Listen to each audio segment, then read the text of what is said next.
Teekateeka ey'okulwanyisa obulwadde bwa mukenenya eyongeddwamu omuzinzi anti kati abakugu batandise okutema empenda ku mpisa eno ekuba omuntu ng'emu ku nteekateeka enaamusobozesa obutafuna kawuka ka mukenenya okumala ebbanga eggere. Okusinziira ku bakugu, empisa eno baagala giyunga ku nteekateeka eriwo akadde kano ey'okumira empeke buli lunaku okwewala okufuna akawuka ka mukenenya emanyiddwa nga Truvada. Omukugu okuva mu Uganda Virus Research Institute, a National AIDS Vaccine Initiative, bwayongera okukikkaatiriza nti ye empeke yemukolera era ejja akozesa, naye waliwo omulala agamba nti zisobola mpeke nga ya buli lunaku.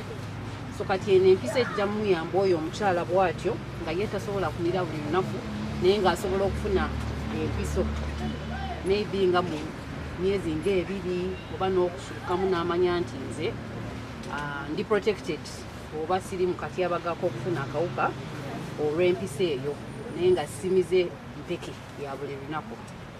So really research oba ekisomo kigenda kuyamba okuleetawo ki option eyo.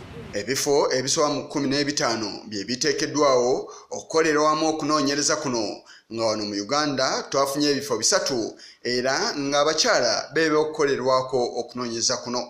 Ffe ng'aba virus ayavi tugenda kutambuzibwa mu bitundu ebivurirwamu Wakiso district, Mukono ne Kalangala district. Abakugu era bongera okunnyonnyola kunoonyereza kuno engeri gye kugenda okutambulamu. Na ndwadde eyo tubanga tugenda kubanga tubakebera okubekenneenya. Tukebera endwadde z'ekibumba, tukebera pressure, tukebera sukaali, buli kimu okulanga omukyala agenda okwetaba musomo guno nga mulamu bulungi. Omukyala alina okuba nga ali ku family planning kuba tetumanyi bulabe ki naddala eddagala lya cabotegravir ery'empiso eriyinza kuleeta ku mwana atannaba kuzaalibwa.